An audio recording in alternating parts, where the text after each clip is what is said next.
good to see you. Obviously, thank you so much, firstly, for joining me today. I suppose for anyone that's logging on and watching on LinkedIn, as a very brief introduction, I'm Perrin, so I'm the commercial manager at Storm3. We're a HealthTech specialist recruitment agency. And today we're going to be discussing the kind of question around, is the Mhealth sector reaching a saturation point? I'm really, really happy and lucky to be joined by Dr. Amit Sawant. So I'll go over to you to introduce yourself.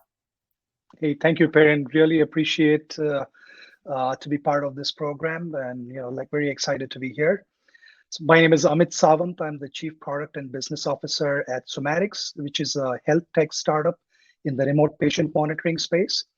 So basically, we have built an AI-powered platform that uses our patented technology on top of any commercially available smart bands. We have also developed our own wearable smart band that collects data using the IoT sensors in them, the accelerometer, the gyroscope.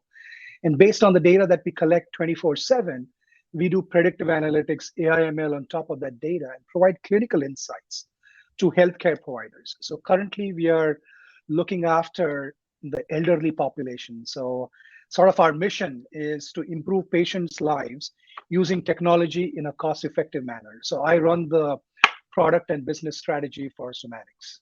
So really excited to be here today. Amazing. Yeah, thank you. And I mean, we're all about like the mission with businesses. The clients that we work with are all mission focused, and it's amazing to see what Somatics are doing. So I'll kind of kick off with a question that, it kind of ties into all of this, but it gives some, I suppose, context to as we lead into Mhealth. How do you see the pandemic has changed the health tech industry, like as a whole? Yeah, very interesting question. I think the pandemic has changed the health tech industry quite a bit. In fact, it has acted as a catalyst, if you will, sort of a forcing function, if you will, to change things for the better. It's unfortunate that a pandemic is the cause of all of these positive changes, but nonetheless, I think it has drastically changed the landscape for the health tech industry in general. We have always gone through a lot of shortages in staff in terms of taking care of patients, whether it's at hospitals or nursing facilities and so on. But now, because of the pandemic, when it was really at its infancy, if you will, and a lot of shutdowns, a lot of lockdowns, right? So these healthcare providers who are sort of at the front lines of taking care of people, they weren't really able to take better care of their patients because of the shortages that they were running into, the lockdowns where they really can't go and physically meet the patients, take care of the patients. So how is it that technology can be an enabler for the healthcare professionals to take better care of their patients? So that's sort of one avenue in which the health tech industry has changed drastically over the past 1.5 to 2 years. People are getting more, I guess, in tune, or if you will, more receptive to adopting technology, especially in the healthcare space, which wasn't the case before.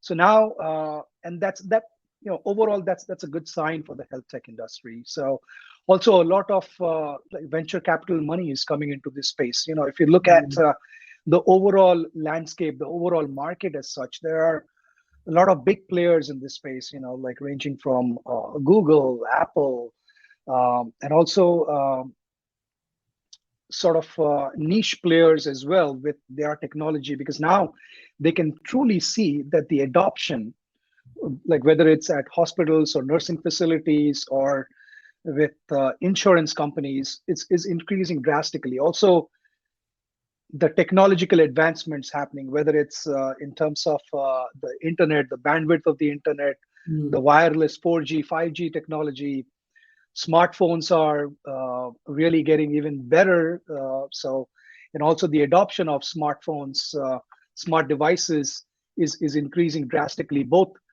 in developed countries as well as developing countries, especially in the remote regions, where sort of there is also this lack of shortage of healthcare providers, Mhm. like nurses and doctors. So how is it that technology can be an enabler? So overall, I think uh, the market has changed quite a bit, and it is changing for the better, I feel. Yeah, I agree. I think it was always going to happen and it was going that way anyway, but it was just really slow. And then with Right, the pandemic, obviously, like you said, it's like sad that it was a pandemic that kind of forced such an acceleration, but that's what's right, happened because that's what we needed. Um, and also completely agree with your point. Like I even think about myself, I never would have thought to do any kind of like health checkups or anything like that online. It would have been so strange to me. I would have always gone to a doctor. But equally, I right, never thought I could work from home. I thought I would always have to go to an office. And right, everyone's right, adapted, haven't they? Like through the pandemic. right, And it will lead to, yeah, like you said, developing countries, people able to like actually have access to care that they didn't have before. So right, it's all going in the right direction. It's like something else that we have spoke about previously, and like still in line with the pandemic, but slightly like it's still in line with HealthTech and Mhealth, but actually moving slightly away and more into the sector that I'm in, into recruitment. But we've been talking, and like everyone's talking about the great resignation at the moment, and this sort of, I don't know, right, movement, right, if you want to call it that. right, I think the pandemic has obviously been a huge impact. I suppose so has this now surge of funding into startups and scale ups. right. What's your view on like the great resignation and how the pandemic's impacted that in line with health tech? Yeah, sure. And I've seen that quite a bit. I live in the San Francisco Bay Area, so sort of like a lot of startups here in the Silicon Valley, and like also big established companies. So I've seen this quite a bit firsthand as well. Like with my friends and like some of my colleagues. So if anything, the pandemic has sort of enabled people to just take a pause and sort of like reflect on their lives a little bit, in terms of how far they have come, where do they want to go, and how is it that the work that they are doing can be an enabler towards their overall mission in life as a human being. And that's where I think uh, the company's mission is starting to be very critical for people as they look towards what is it that they want to do in life, and how is it that the work that they do can be more satisfying, can be more meaningful, and how is it that they can give back even more. I think if anything, this pandemic has uh, given people the opportunity to just take a pause, reflect on their lives, and what is it that they want to do next. And that's also where I believe the healthcare industry has benefited quite a bit in terms of people who may not um, look at health tech space as a opportunity or avenue for them to pursue their next step in their careers. I think sort of there have been a lot of startups in the health tech space. As I said earlier, a lot of VC money is coming in, and how is it that technology can be truly an accelerator for the healthcare industry in general. So I think that's also enabled quite a few people to look at health tech space and move into this space, and thereby sort of fulfill their ambition of working for a bigger cause, a bigger mission, if you will. So that's yeah, and also like working remotely, right? So that has also been a big change for people. I know in the past people have worked remotely, but working remotely with family also being remote and at home, that's a different ball game. You know, like I have two young kids in school, so now they are going to school like physically, but last year they were at home. So how is it that you can manage kids' school your work, and all of these things. So I think that's also the flexibility that people these days are looking for is uh, what employer is out there that's gonna also take care of my needs as an employee, as a human being, so that can I have that flexibility? Like there are some companies out there these days who are asking their employees to come back to work, maybe have some sort of a hybrid work environment or something. And for some people, it may not be the right thing now, and so that's also one reason why people are looking at um, other employers who can provide that flexibility. So that's sort of my overall 2 cents in terms of this great resignation movement that we are looking at these days.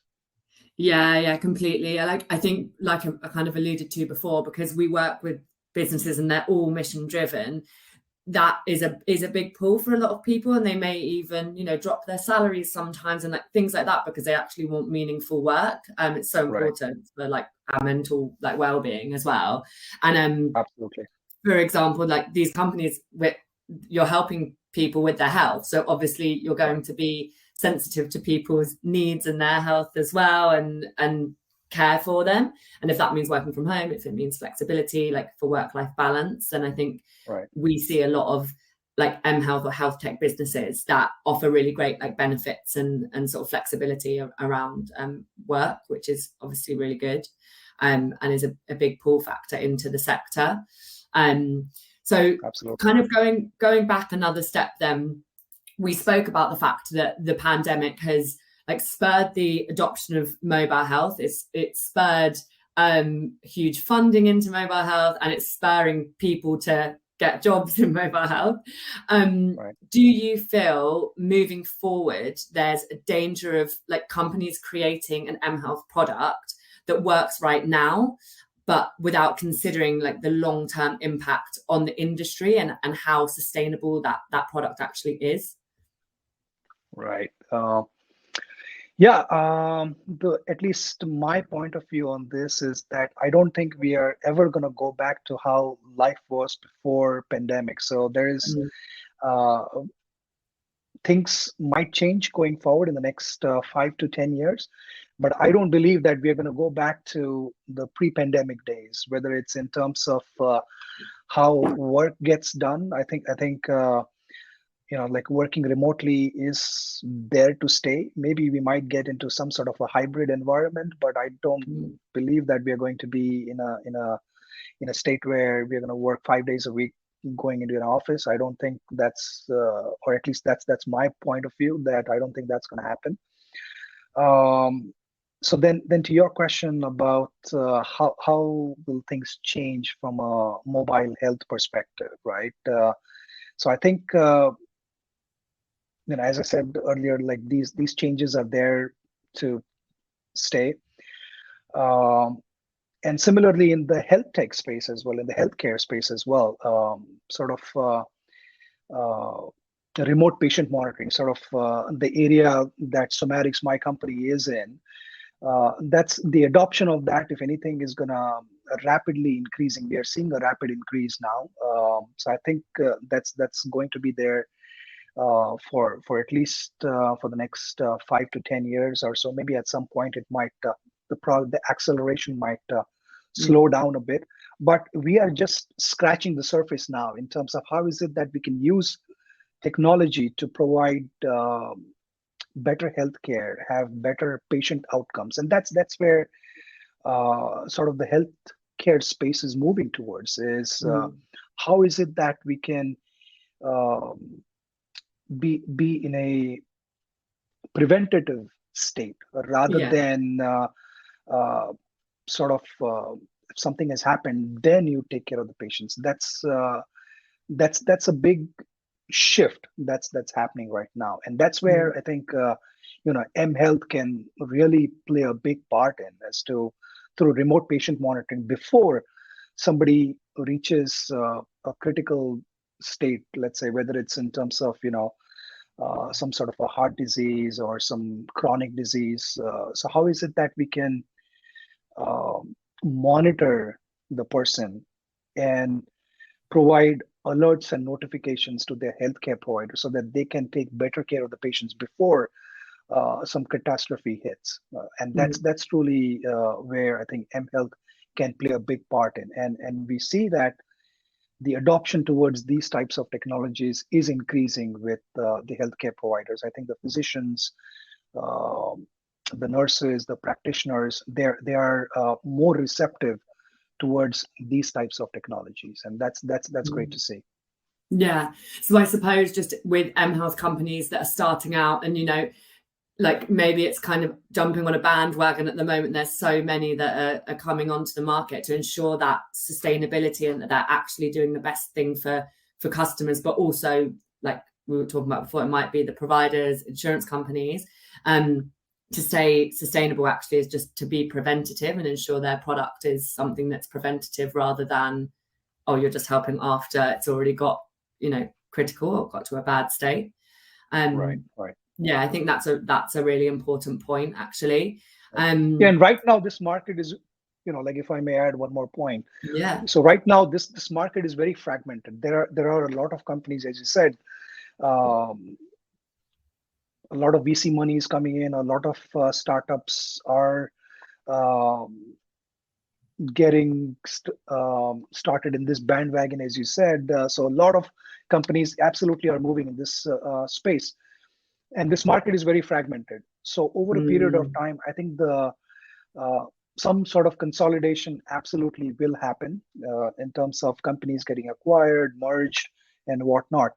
So it's very critical for companies as they enter this space is what is the value proposition that they bring to the table? What Mm. is their competitive advantage? Now, for example, we at Somatics, we have built this patented gesture-based detection technology to do remote patient monitoring. So what do I mean by that? So through the movements of your hands, through the gestures, we can detect whether a person is drinking. So what is that motion of drinking? And based upon the tilt of that angle, and for how long, so how much intake of liquid that they have. So we can do that Wow. uh, fairly accurately, and that's one of our competitive advantages. Like we also do smoking detection in terms of how many cigarettes, not only how many cigarettes did a person smoke, but how many puffs did they have, at what Yeah. time did they smoke that, in what location were they at. So based on all of the data that we collect, we can provide insights to these smokers that, hey, looks like you're it's about 5 p.m. This is typically when you smoke, and if you're at this location, we can send them alerts and reminders so that they can sort of curb their smoking instincts, if to Yeah. some Yeah. extent. So from a Amazing. Yeah. drinking perspective, Yeah. yeah, I suppose for drinking as well, it's like if you're somewhere, if you can tell that there's somewhere that's hot or like in a location that at that time it's like peak summer and they're not drinking water, you can tell them to drink. I right, probably do exactly, and that's what we do. Like we do trend analysis in terms of, hey, today you had 3 cups of water, or let's say like 500 milliliters of water or something. But the next day you have either increased drastically or decreased drastically. So that's where we can, based on the data that we collect 24/7, and we also collect this data passively without having that. any intervention by the patient or the person to manually enter the data. Mm. And through this passive collection of data, we can identify the trends. And then based on that, we can do predictive analytics as to whether is a person at a risk of dehydration. Then if so, we send alerts and notifications to their caretakers, whether it's the physicians or the nurses, so that they can go and take care of those patients, right? And Mm. and we have done some pilots and studies which also shows that this increases the empathy that Mm. the caretakers have towards their patients, by because Mm. now they are in a better position because of this remote patient monitoring technology to take better care of their patients. So their overall job satisfaction also increases. So that's something that we have seen. It's beneficial not only for the patient but also for the healthcare providers. Yeah. Oh, well, that's really interesting. I think the kind of moving on quite nicely from that is that, like, you know, you need to have that, you know, value proposition or USP, because there's Right. so many out there now, and we're talking about this sort of saturation potentially. Um, Right. so what do you see in the mHealth market as being the main challenges for developing a product for maybe people that are trying to come on board and are new? Yeah, absolutely. Like one of the challenges that I have seen are from a security perspective. Mm, Being in the healthcare health tech space. Like you have to make sure that your products comply with certain government regulations, certain policies. Like whether it's HIPAA, GDPR, PPI. All of that stuff. Then since you're also dealing with patients' data, so you want to make sure that the data that you collect through your devices, whether it's wearables or sort of any other type of devices, mm, how are you collecting that data? How are you storing that data in the cloud? So, so as you collect the data, is that data encrypted?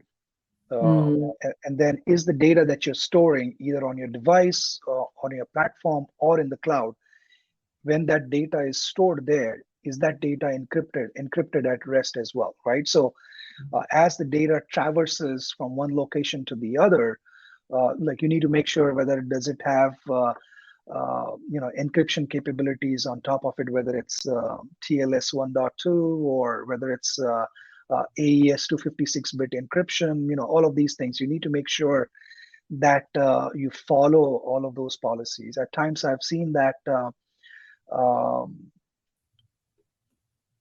these mHealth developers sort of do not start with security in mind mm. initially, and then once they have developed an application, then they try to bolt on a security capability on top of it. So I think that's never a good thing when something is bolted on and is not an integral part of your product.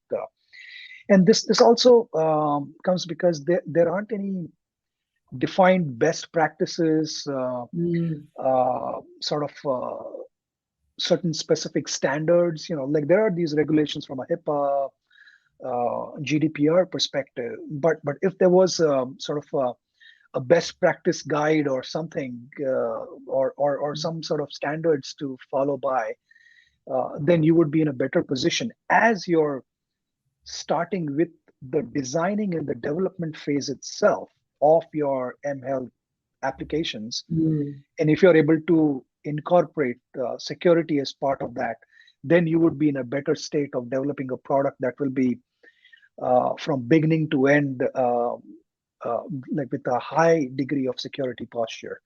yeah. And unfortunately, that is not the case now.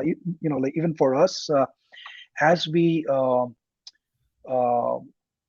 especially getting a product adopted by a customer, whether it's a hospital or a nursing facility, you have to go through a lot of pilot studies, Mm, make sure, and then also go through a lot of penetration testing, which is where they truly test the security capabilities of your product, whether the data that you're collecting is that compromised in any way, shape, or possible. So that's something we made sure that as we start designing our products, security is an absolute critical aspect of things. So that's uh, sort of the bigger challenges that I have seen in the mHealth space, and yeah, yeah. hopefully as we develop more best practices, reference architectures, and guidelines around it, I think like we will be in better shape.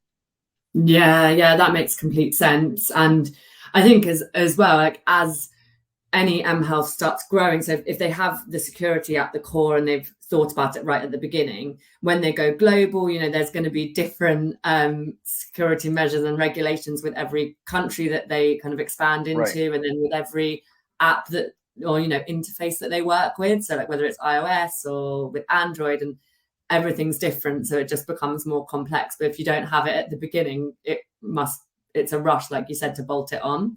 Yeah, and that's a great point you brought, because especially with mHealth applications, there's a lot of third-party integration that happens as well. Now, for example, Yeah. the AI platform that we have developed at Somatics, we also integrate with EHR and EMR applications. So wherever sort of your data interfaces or connects with other platforms, that's a spot of vulnerability in terms of data going Yeah. from, let's say, from our APIs, us using, uh, uh, like we have integrated with Point Click Care. So that's a sort of an EMR solution that we have worked with in the past. So how does our data connect with their APIs? And as the data gets transferred, are we making sure that the data gets transferred in a secure fashion? So uh, so especially mHealth applications have a lot of surface area, especially to go through in terms of as you're interfacing with the other third-party applications. So that's something also that needs to be taken care of. Yeah. Okay, cool. And I suppose the last question, because we're almost coming up to half an hour, time's gone really quickly, Yeah. is the overriding question, kind of what this was all meant to be around. And I think we've touched on a lot of points, but overriding, in your opinion, do you think the mHealth market is reaching saturation point? No, I don't think so. I mean, we are not even close to that. I think if anything, we are just scratching the surface now. Like the last numbers that I had read somewhere was that the mHealth market in 2021 was about like 50 billion or something, and it's estimated to grow to about 214 billion by 2025. So and it's going to increase at a CAGR of about 33%. So no, I mean, we are not even close to reaching that point yet. Yeah, but the changes that I can foresee uh, happening going forward is a lot of consolidation happening in terms of mHealth applications. There are a lot of service providers, telcos, like in the market, who are working with these mHealth companies. Like providers such as T-Mobile, AT&T, Verizon are in this space, and also like big companies. So I can always see a lot of consolidation, M&A happening as we uh, go on this journey in the next few years. So sort of companies who have a competitive advantage, a really strong USP, and I think those are the ones that I feel will do well. Amazing. Yeah, I think that's a really nice way to wrap this up. If anyone's got any questions that are on live now, feel free to, I think there's a question box that you can ask, but this is recorded, so it will be great for people to watch back. And I assume if anybody that does watch this, either on YouTube or on LinkedIn, has any questions for you around the market, anyone that's got any interest or wants to know more about Somatics, are they okay to just reach out to you on LinkedIn? Is that the best way? Yeah, absolutely. Yep. Perfect. Same goes for us at Storm 3. Any questions about recruitment, people can reach out to me. I'm always open to talk. So thank you so much. It's been really insightful, and I'm glad we had this conversation. And morning for you. I hope you have a good rest of the day. It's getting dark for me in my dark room. I look like I'm in a cupboard or something, but yeah, thank you so much, Amit, and I'm sure we'll be in touch and speak soon. Absolutely. Well, thank you, Perrin. I really appreciate the opportunity to come and talk about mHealth. Thank you. Bye.